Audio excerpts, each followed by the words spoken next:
Welcome to SA Company's Wildlife Wednesday. My name's Robbie, and I'm here to teach you about some of the coolest animals in this whole world. Hey guys, welcome to Wildlife Wednesday. We got something super cool and super deadly to teach you about this week. I hope you guys stick around and check it out. Even those of you squeamish of snakes, remember, the snake can't bite you through the TV screen or through your laptop or your phone. And you get to learn a little bit about these incredible animals and see why they're so important to stick around.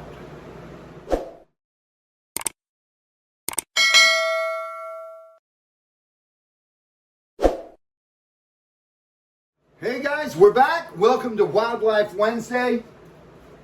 I'm going to teach you guys about one of my favorite snakes and some of the deadliest snakes in the world.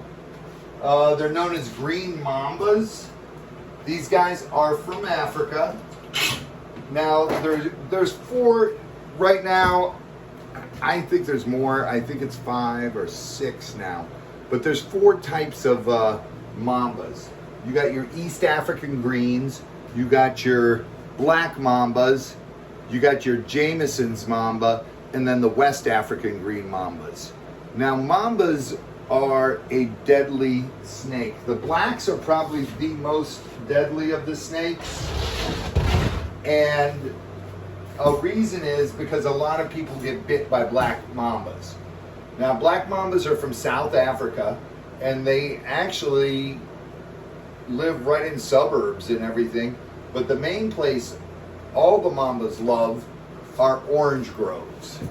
And why do they love orange groves? Because where you have oranges, you have rodents. That's right, rodents love oranges.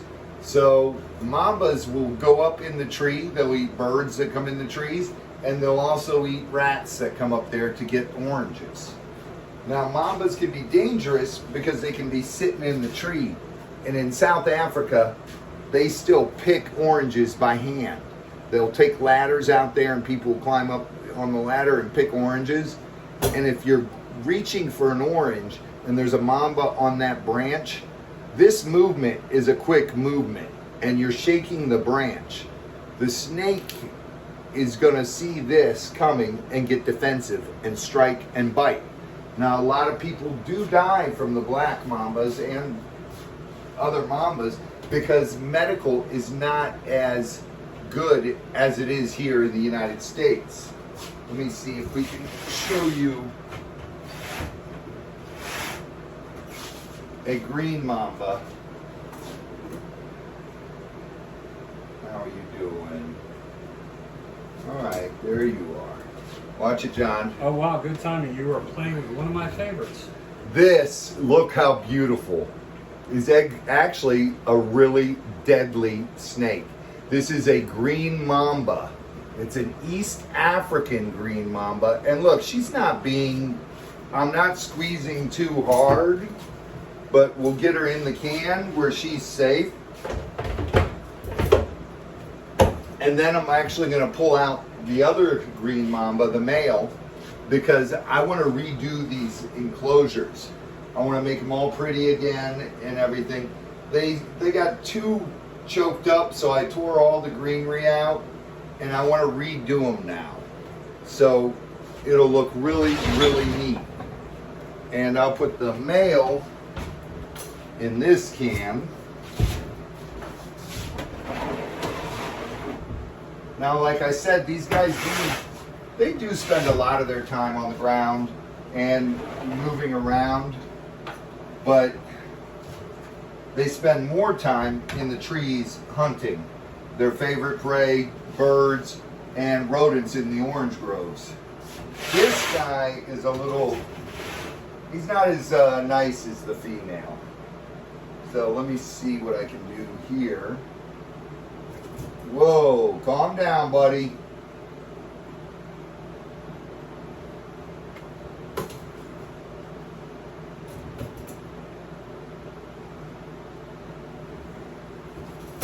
Whoa, Calm down.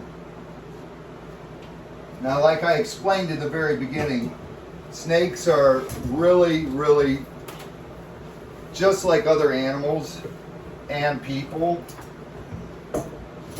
They have good days and they have bad days. This male seems to always be cranky. But we've got him secure in the barrel. John, you can come on in. Do we have a bucket or something? I want to pull this stuff out. Right. And you can give Z the bowls to scrub.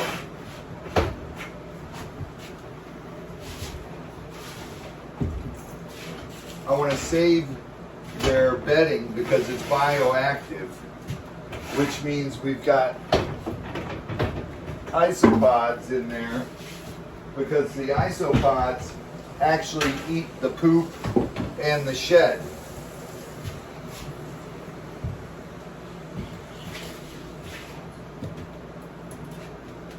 I remember the last time we did anything with these, we did that slow motion video of them striking. Yeah. They're so fast. Super slow motion looked like normal speed or a little faster than normal speed. It was pretty amazing. They truly are such a fast striking snake. And hand all these branches out to Z. Z, don't put the water bowls right there right now because it's going to be a little while before we put them back in. So they are, it's really, people say mambas are amongst the fastest snakes in the world. And it's not that they're so fast, it's more that they're, it's an illusion. Because you gotta remember, snakes don't have limbs, and when a snake moves, it does that serpentine movement,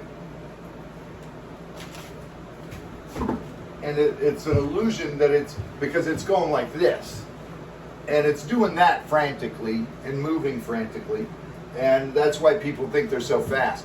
You can actually walk at a fast pace and outwalk a mamba. It's really, I try to tell people it's an illusion all the time, and they don't believe me. They're like, that thing was so fast. And you can throw any little trash or that in the trash can. What amazes me is not how fast they move. I know I can outrun just about any snake. Their strike speed. Oh, their strike speeds, that's different. That's different. That's where they're fast. So, all right, what we'll do, have because I want to save this. Right, into the bucket. Have they ever I don't recorded think those we have strike buckets. speeds? We did, actually, I did a show with Nat Geo years ago, and we did the strike speeds of a Russell's Pit Viper, a Russell's Viper, a Gaboon Viper, and a Puff Adder. And the Gaboon was pretty quick. The Russell's was very fast, but the Puff Adder was the fastest striking snake out of the three that we tested. And they shot it with a Sony Proton camera. What's it called? I forget. They use this to shoot ballistic missiles and bullets and everything. It's the fastest camera speed. Shutter speed? Yeah, shutter speed on a camera. Z, is there another bucket nearby? Yeah, it's going to take probably 2 buckets. So, you said the Puff was the fastest out of those three? Yep.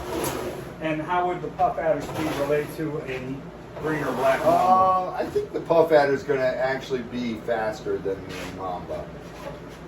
So, Because I can't get that video out of my head because when we did it on super slow motion, that strike distance was probably a foot and it was over. it's instant. It's instantaneous. It's On slow motion, you could you could It's a little wet, but it should be fine. super That's slow fine. motion. You could track it with your eye, but barely. Right. So It's just, you know, you're not going to get out of the way of a strike if the strike has already started. The only way you're going to get out of the way of a strike is if you had a preemptive drawback, because the snake can adjust as it's striking. So it can go like that, it can go like that, but it can only go about a third to half the distance of the length of its body, because the other part of its body is used as an anchor. So that's another thing. Z, Yes? can you give me a bag of lava stones, please? Yep. Now, I like to put the lava stones on the bottom because it gives something for the plant's roots to hold. And Do you need me? Okay. you got a knife on you? Yeah. Let me see your knife. This way it stays wet and it gives the plants something to, the roots to attach to.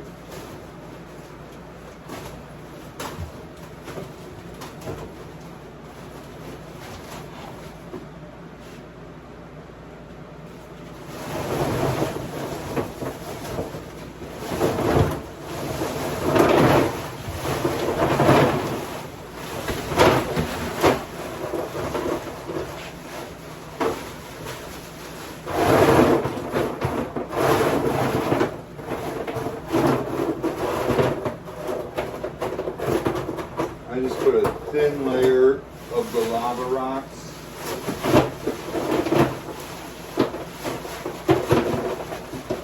You know, we keep it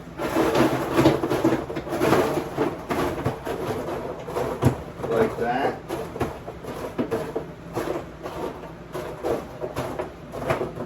And that way when we water these enclosures like we do heavy, it will give the roots something to attach to there, and it also works as a filter basically. So what we're doing then is creating a bioactive habitat, Right, because we have isopods in that dirt, basically the live soil, and we put that back in because they eat the poop. and then you add climbing stuff, the branches we took out. Right, we'll And then- put all those back in. Z, did you wash all those branches off? Then living plants. Yep. So that mix we took out with the soil. Let's put and in this first. That's what I was about to ask you. So what steps do we do? Okay, we add the soil now with the bugs. Put that back in the Spread it out evenly over the enclosure, rocks? yep. Okay.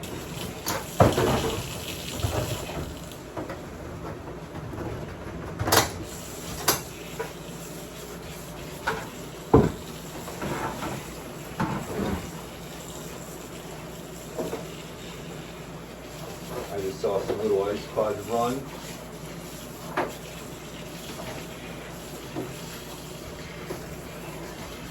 We'll put that in there, then we'll spray down the cage really, really well to get it nice and wet. And then we'll plant some pothos in there, some plants so it'll grow and wrap around the branches we put in there. And the snakes like it because it gives them a place to hide and feel secure.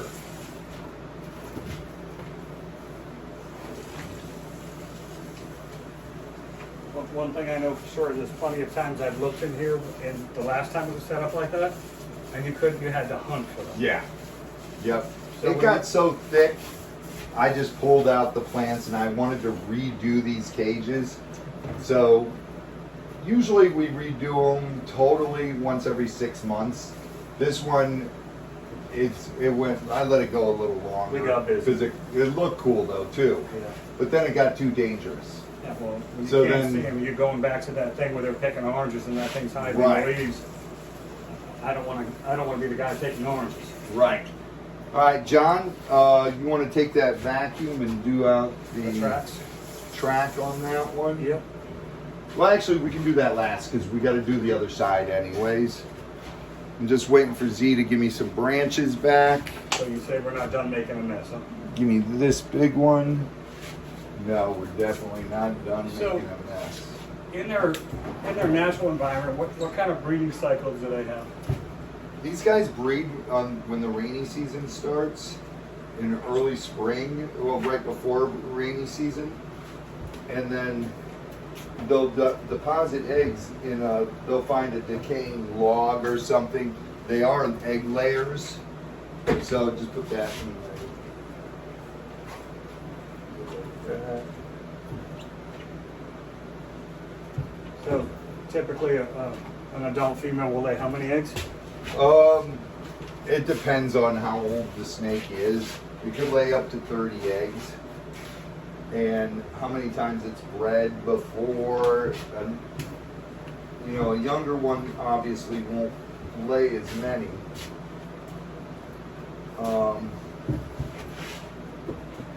I like to do is kind of get these in here, but they knock them over anyways. No matter how I put them in.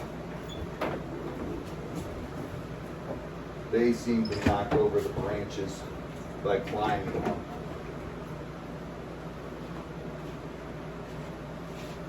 So what I do is I try to keep one side of the cage like this, all choked up.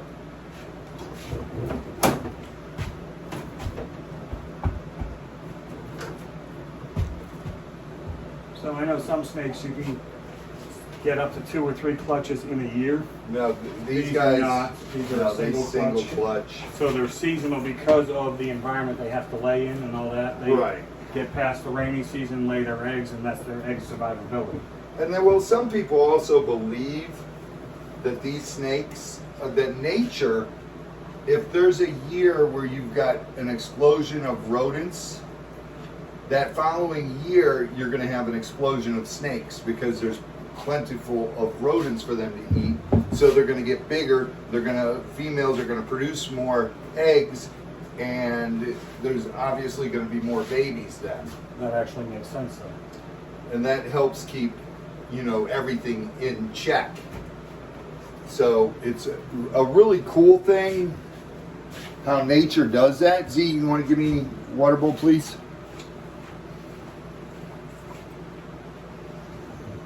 So it actually just goes into the natural Just the one. balance. Becomes part of the natural balance of that environment. Right. Gotcha.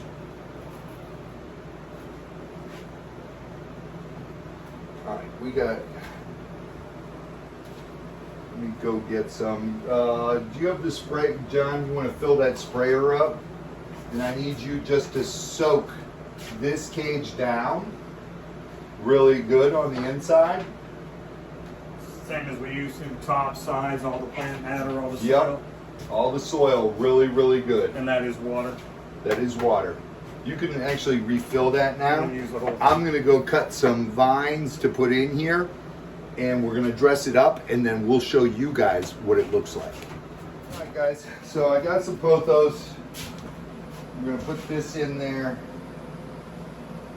Got some nice pieces with some roots on it.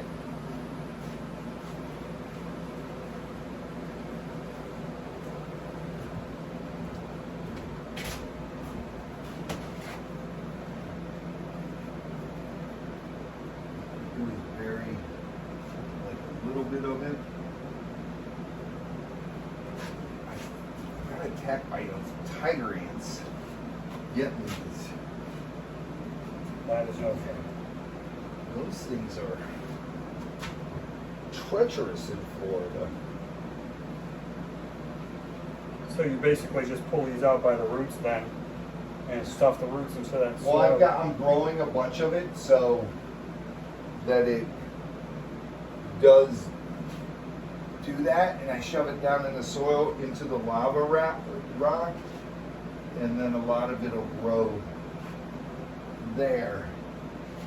Now, we put it up under stuff like that.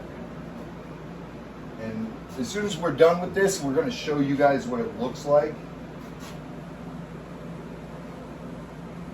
And how it, yeah, just this and see, I'll tear this up right here where we did and bury a chunk of it down in there. Like that.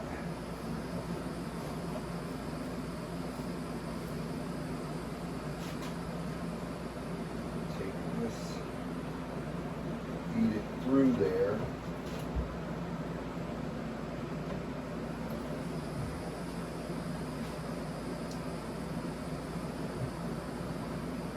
It'll start to grow and it'll thicken up,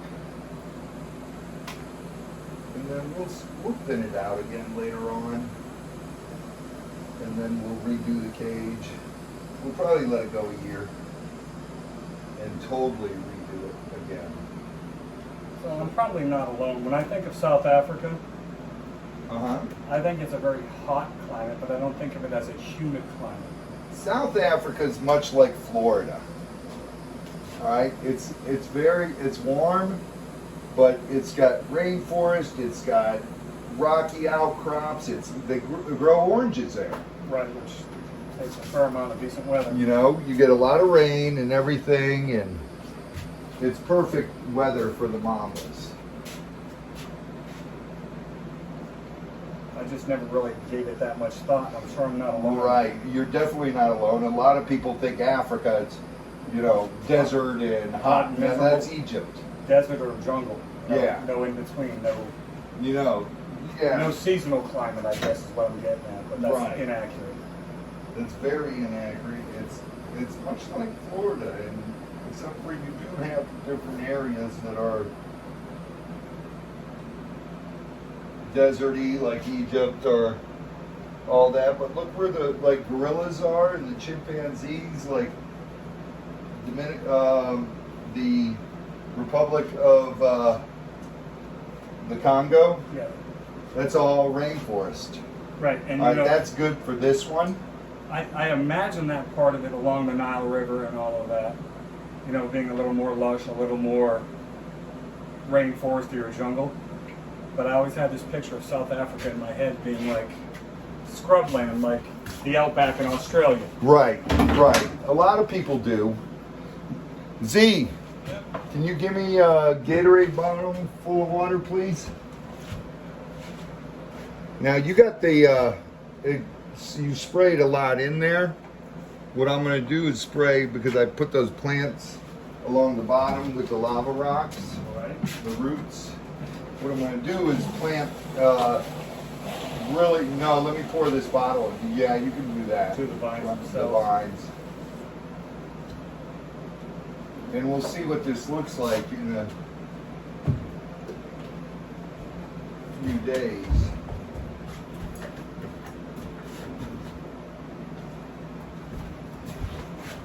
Alright, Z's like dumps it and I'm out of here. He doesn't like the Mambas, which I can't blame him. That's not his thing.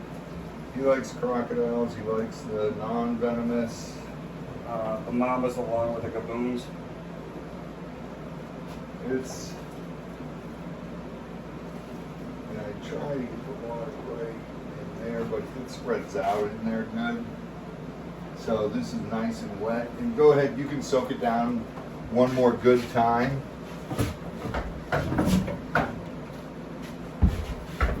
And then let me get behind you. I'll start pulling out these branches. And we'll figure out a new design for this one. I'm liking how this one's looking already. That one looks It looks incredible. cool. And when those leaves fill in and those vines grow a little bit, Yep. that's going to be awesome. Let me get this outside of the Woo! Vines! Might as well get a refill on this one, Z, for the other side, too.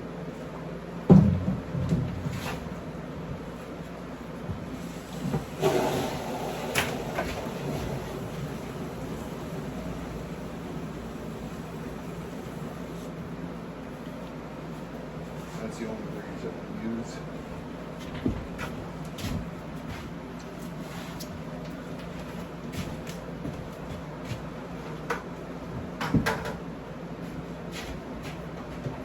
go ahead and hose it off. And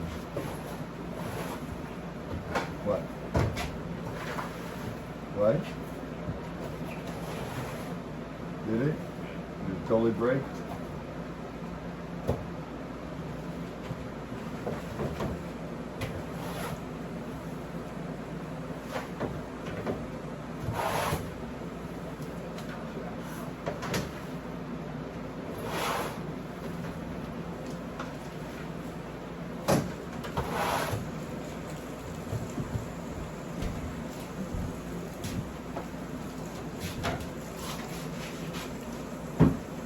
We're gonna give them a sneak peek at this side, or we're gonna make them wait? No, we're gonna make them wait till it looks beautiful. I was hoping you'd say that.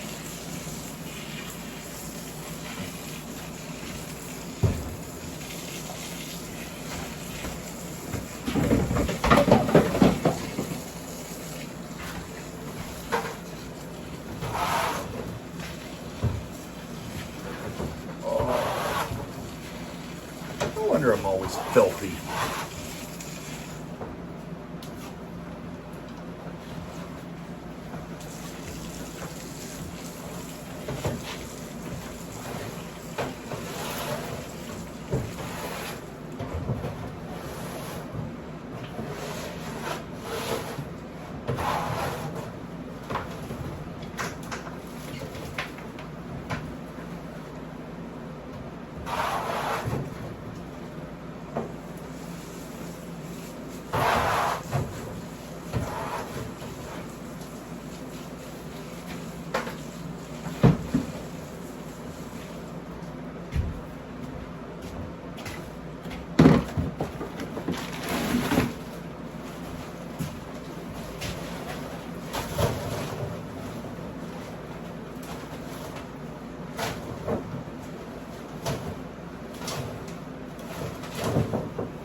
It's always fun cleaning in here. You never know what's going to happen. And I still have to soak a king cobra, get its shed off, and then clean all these venomous. They did the non-venomous, so I have to do that. But that'll be a video later on in the week, or the beginning of next week. I don't know. We'll see. Just get it all kind of even down.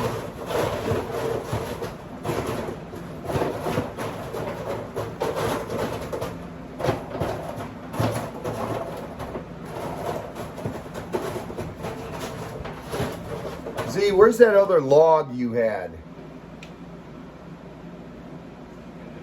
Did you take it back there?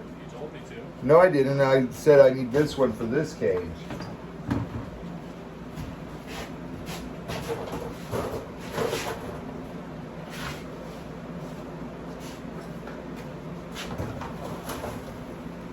Now, I like to use my water bowls in the front corners so that way you can get to the water bowl easy and give the snake plenty of room to hide. I always give hiding room the opposite side of the water bowls. Right, makes sense. Your hands are a little further away. Yeah, and the snake doesn't feel threatened. Right.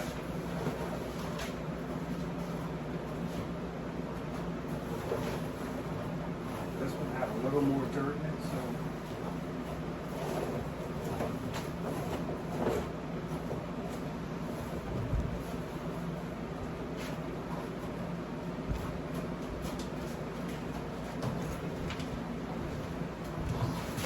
You see that log, Z? That's a nice log. Yeah. Nice log.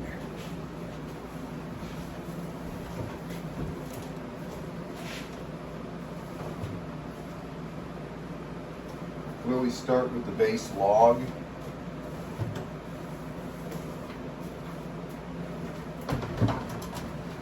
Get this put in there.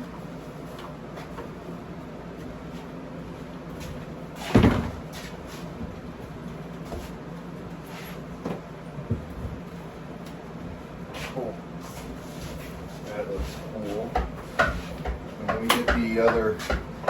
Z, you want to give me the branches you washed for me? Thank you.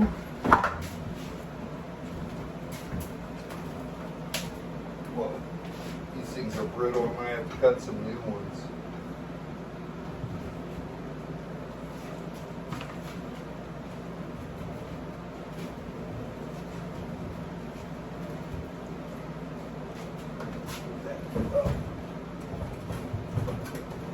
That.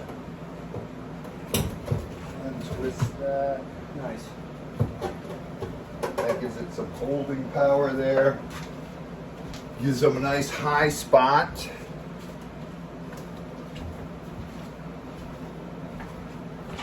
Next time we redo it, we're going to Go out back, cut some new vines. set some new vines on. Oh, we got one more use out of these vines.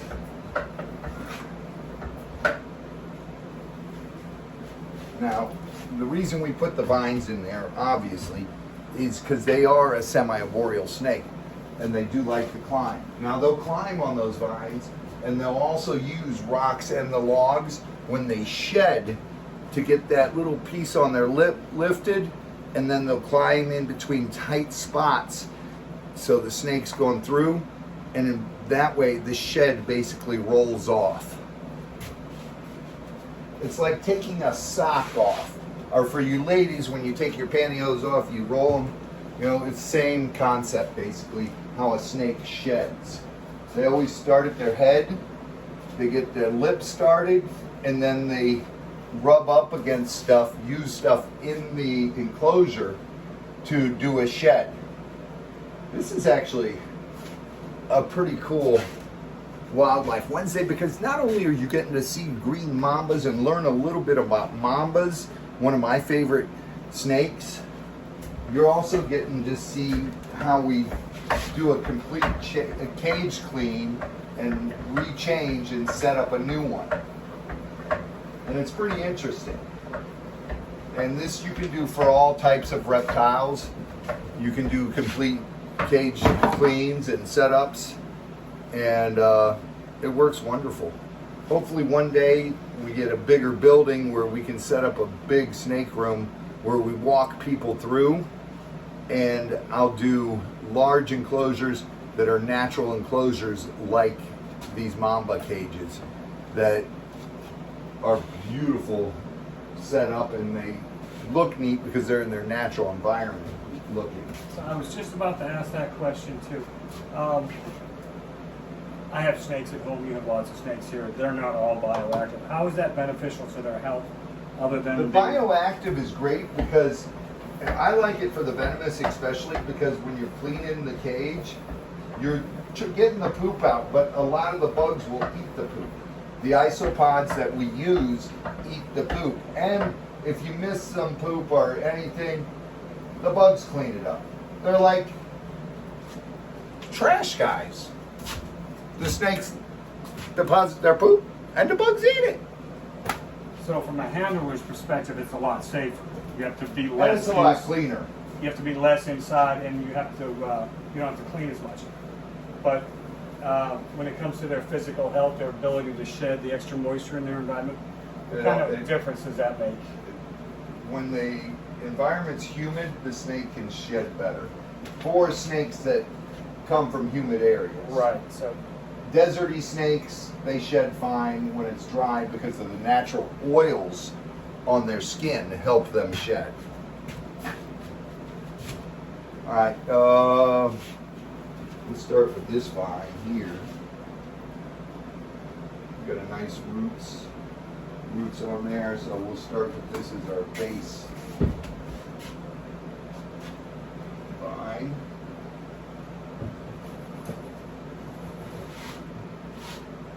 Shove that down in the lava rock, bury it up. We'll take it up over here.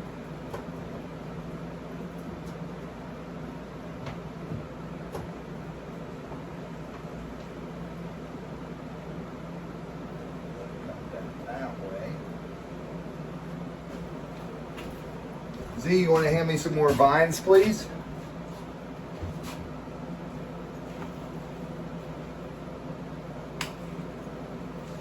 No, not like that. Like the pothos, the plants. Sorry, that's what. Well, they're both vines, but Well, you should have said plants.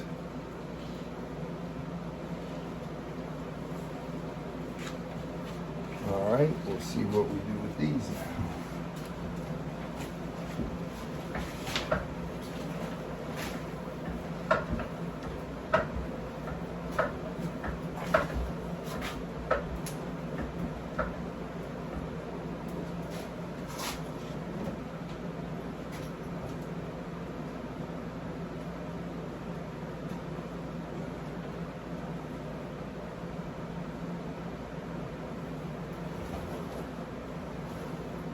This one was kind of full. It had roots on both ends.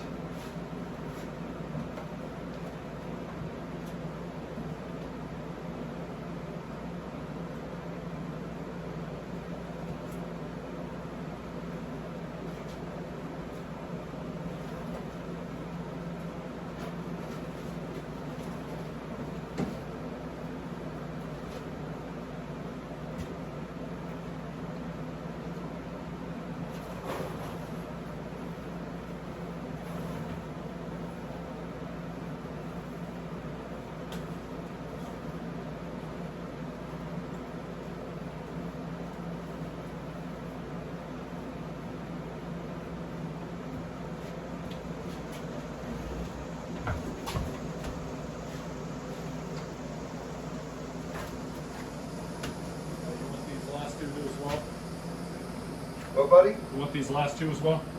Yeah. Well, I don't. Hold on, I It's gotta- part of the pile. All right.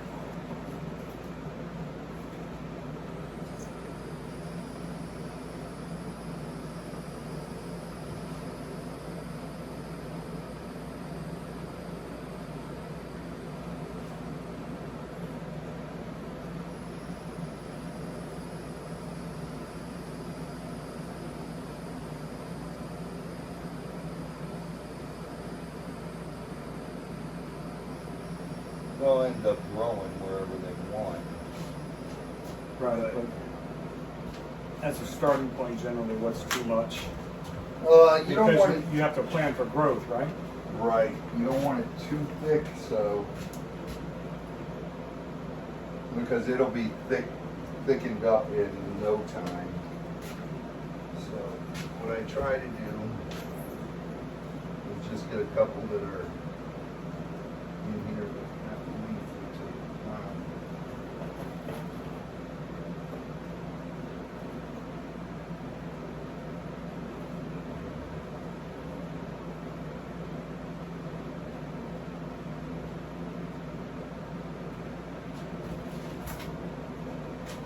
That's kind of really cool.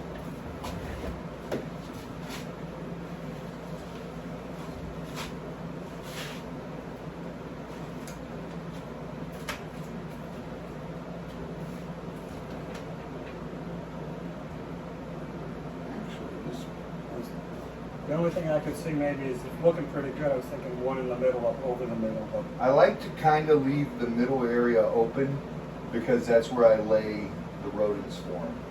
okay. And then it has room to grow in and fit Yeah. in anyway. So that looks pretty good then. Actually, I like that one like it is. I don't want to overdo it. So I'll save these for a different enclosure. And then the water bowl here because we opened this one from this side. Right.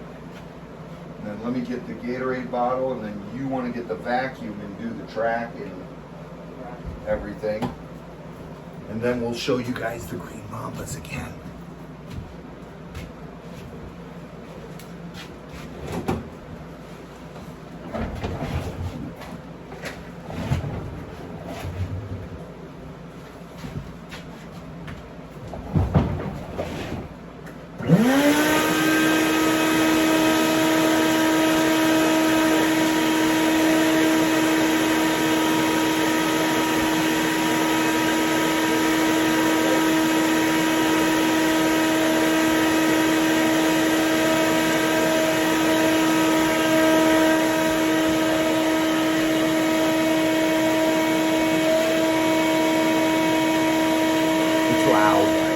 I saved your eardrums.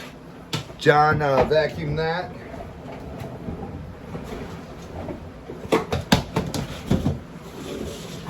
All right.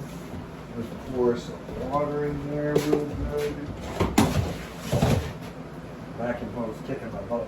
Yeah.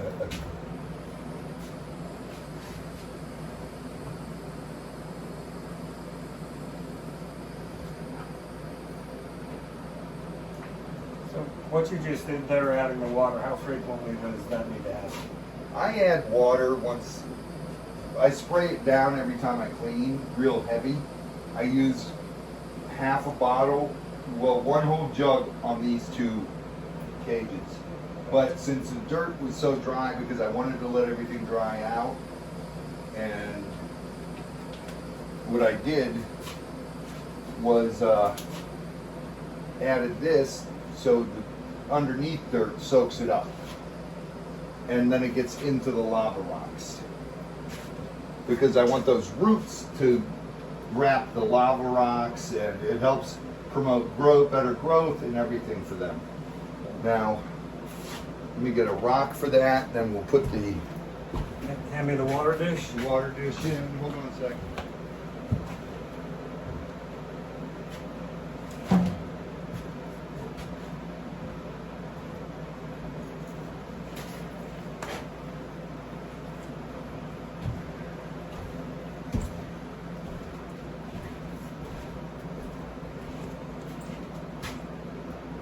Put the rock over the water dish so they can't just knock it over. Now, Z, Yes. can you fill this up, please? With the Mambas, they're not a heavy-bodied snake, John. So what I always do is I fill up the water bowls almost to the rim. And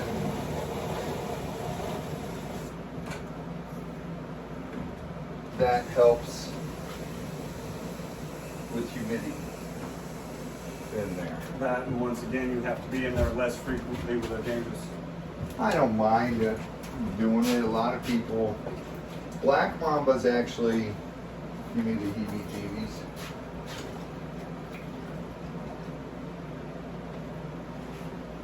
Those are perfect. All right, we're gonna put the glass. You want to show them without the glass, give them a better view, no glare? Ah.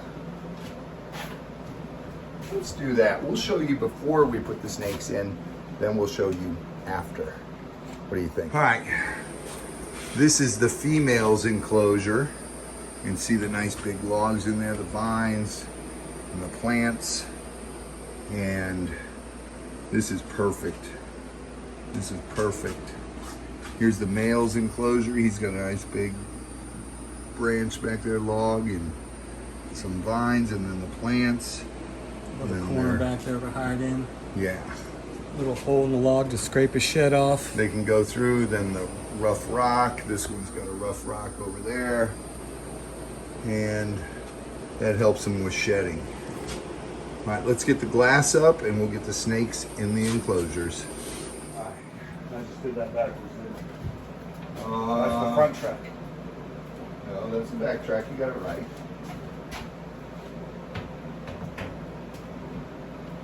You got it right. Okay. Perfect. Perfect.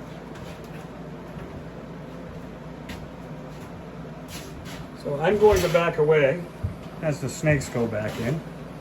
Actually, you want to do me a favor first? I don't do favors. Give me $1. I'll give you $1. Thank you. What do you need? Take Wash. yeah, just wash the inside.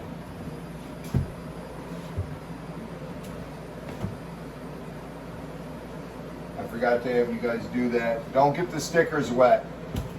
Just do it with the towel.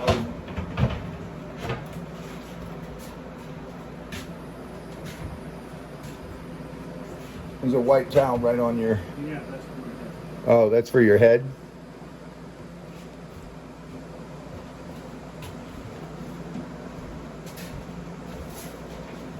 Whenever we're cleaning, it always looks like a hurricane went through here.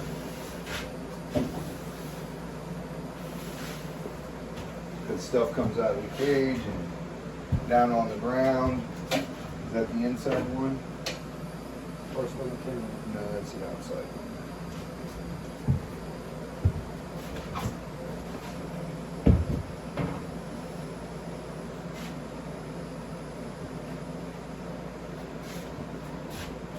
Now, like I was telling you, mambas are part of the elapid family. They're actually related to cobras, but they don't have a hood. Elapids are amongst the most venomous snakes in the world, and their venom is mostly neurotoxin. It attacks your central nervous system. It shuts down everything. All your organs, everything shut down. And very, very deadly. And like I said, I always say, venomous snakes are not for novices to have. If you want to start working with venomous, there are certain venomous snakes that are better to start off with, like copperheads, pygmy rattlesnakes, and stuff of that nature. Then you work your way up to a more evolved venomous snake. Then when you're finally at a level where you're very confident in yourself and very good with working with venomous snakes, you go up to the elapids, which is the cobras, the mambas, the taipans, the most deadly snakes on the planet. Here we go. Let's get this done. All right, we're gonna put, close it just a little bit. I like to leave that much room because then I've got this much glass to work with. All right, we're gonna do this, guys. You ready to see the green mamba once again? All right, first thing, I'm gonna put the female in. We're gonna show you guys these. She's a little laid back, a little more laid back than the male. You do have to be careful when you're lifting these rims because the can has a rim around it, and sometimes those snakes like to sit right up on that rim. So that's why I'm always cautious opening it.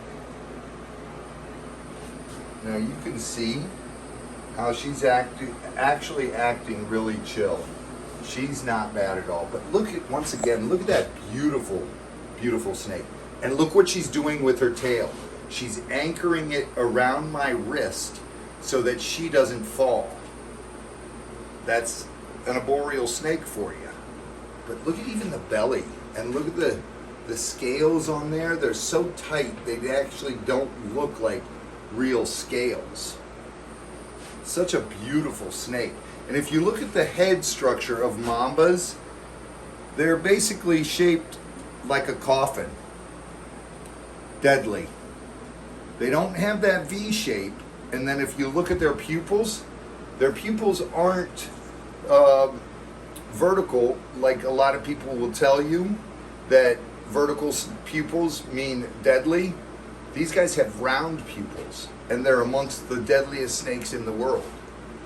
So there is always, I'm releasing her with the tongs and letting her go in at her leisure. She's exploring. She's going in there, and she's like, whoa, I'm in a whole new jungle. But her smell's still in there, and trust me, within 20 minutes, 30 minutes, she's gonna poop. Ooh, I touched her tail and she whipped it in there. Did you see that, guys? And how quick that was. But look, see her right there on the log, how she's looking at us? She's like, what touched my tail? And she brought her head right back to look and make sure what it was. But she's in there comfortable. Now she's gonna pee and poop in there because she's got to mark her scent. This is her cage, and her scent still is in that dirt, but she's got to get a fresh marking of it in there. And that's how that always seems to work out. Oh man. All right, now for the male. John, you're going to want him to get back there. Yep.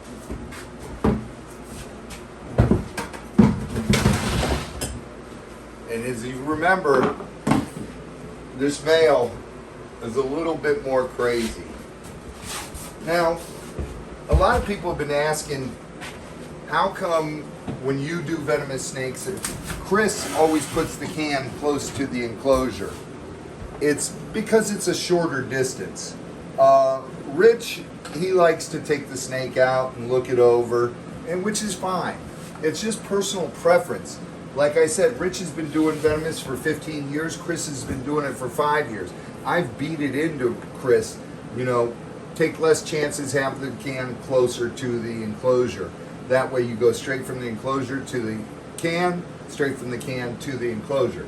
Now, when you've got multiple people in here working, that's the best way to do it. If it's just you by yourself, I don't mind if Rich does that and takes the snake from over here and brings it over and puts it in the can, because he's not putting anyone in harm. The only people that are in harm is himself. And we are grown adults. We know what we're doing. We've been working with this stuff for years. Like I said, I've got over 40 years in this. Rich has got over 15 years in it. And it's my love, it's my passion, it's his passion. He has several different types of snakes at home, but he does not keep venomous right now, and that's why he likes to come down every once in a while. So he keeps fresh with venomous, and he doesn't just totally stop handling venomous. And some of the prettiest snakes in the world, the Gaboon viper, a lot of the tree vipers, even the green mambas are beautiful snakes. But let's get him back in. We go to there. Check the can. Okay, he's all the way on the bottom.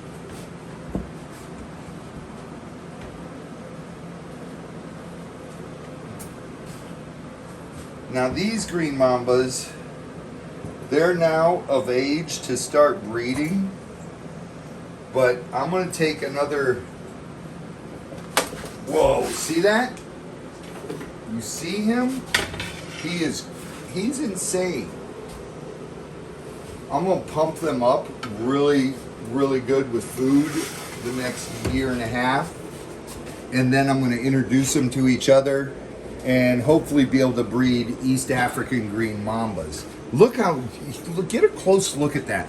Some of the East African greens actually have blue in their scales, and then you'll see some with yellow flecking and stuff like that. Now the West African green mamba, which I'll show you once we get ours here, their scales look like feathers. They're a lot longer.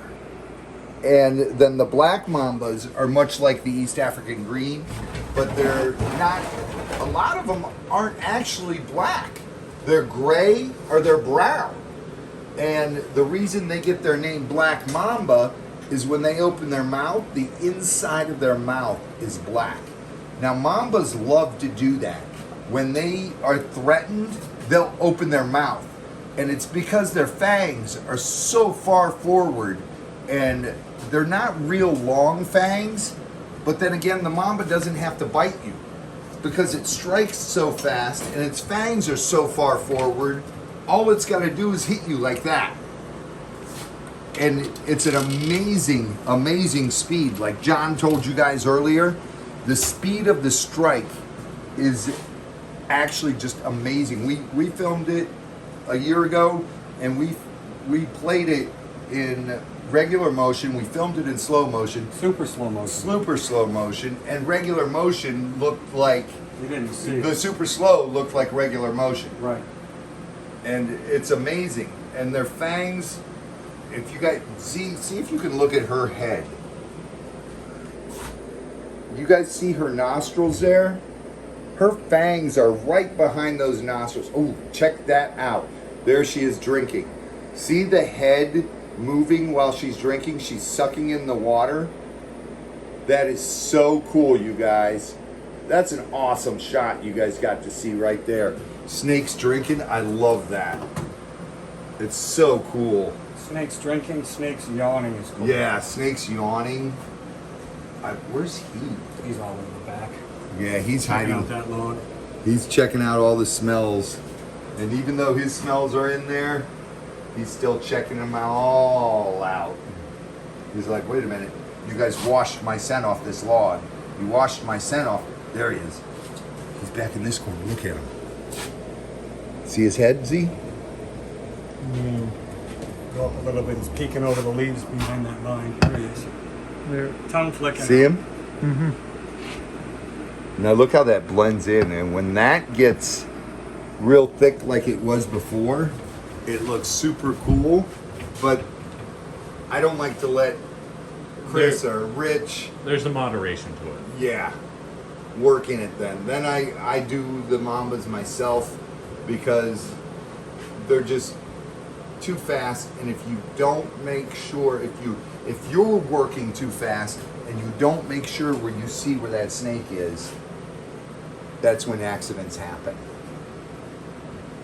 And when it comes to working with the Mambas and any of the cobras, I am a lot of people say I'm reckless doing it because I just do stuff, but my brain is always calculating everything when it comes to the venomous snakes and the crocodiles.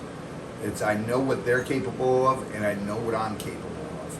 So that's how I've been doing it so long. I've developed my own techniques that I make sure and go through a checklist in my brain before I'm doing stuff. And hence the reason I've never been envenomated, knock on wood, and I've been bit 3 times, but all 3 times were my fault. It was stupidity. Well, one really wasn't my fault. And for some of you, you know which bite I'm talking about. Yep, the Gaboon Viper. The one from Ultimate Viper on Nat Geo. I was holding that snake behind the head, and the doctor had the probe holding the fangs up so he could measure them. And he let one fang, he didn't let it accidentally, he pulled too far back, and the fang slipped off the probe, and the snake closed half its jaw. Now when it closed half its jaw, that fang was out like this, and it did not close back in, and it came through the bottom of its own jaw and into my finger. It was this hand, and let's see if you can't really see it in here. There's a little white spot right there. That's where that fang went in 4 times before I realized I was getting bit. And I told them to get out of the way. I'm letting the snake go. And they were like, what? And I'm like, get the bleep out of the way. I'm getting bit. And I released him, and there was blood drops there. Luckily, the snake's fang going through its own skin there acted like a squeegee. It cleaned the tip of the fang off, and only the tip went into me, so there was the most minute venom.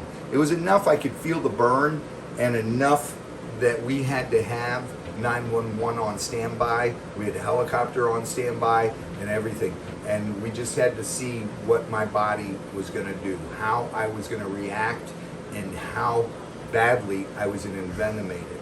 And luckily, I wasn't envenomated. It was just residue that got me there, and it had burned, and it actually took about 1.5 years for that scab to heal finally. I kept picking the scab off, and it kept scabbing right back up. Amazing how powerful venom is. And like I tell you guys all the time, when we're working with venomous snakes, venomous animals, everything, it is the utmost importance to take your time, do it right, and be cautious. Don't get bit. Now, a lot of you ask, why even work with venomous? Well, venoms in the world, there's over, I forget what it is, I think it's over like 10,000 different venoms in the world. And out of that, they're already discovering several different venoms that's used in medication. You guys just learned a little bit about the East African green mamba today. But did you know that their venom, they are actually working on a heart medication that's derived from the green mamba venom. There you go. And then there's a drug that they use called STP for people who have strokes that was derived from a Malayan pit viper's venom. Now they could lab create those synthetically, but they have to get the original from somewhere. Now, out of all the other venoms in the world, imagine if we could cure cancer, if we could cure any disease that comes about with something that's found right here on the planet. Isn't that how it always happens? Amazing stuff. Nature is just truly amazing. You guys have a blessed day. Make sure you like, comment, and subscribe. And that always helps us out when you guys do all of the above. You guys get swamped, share your passion, and random act of kindness. It goes a long way.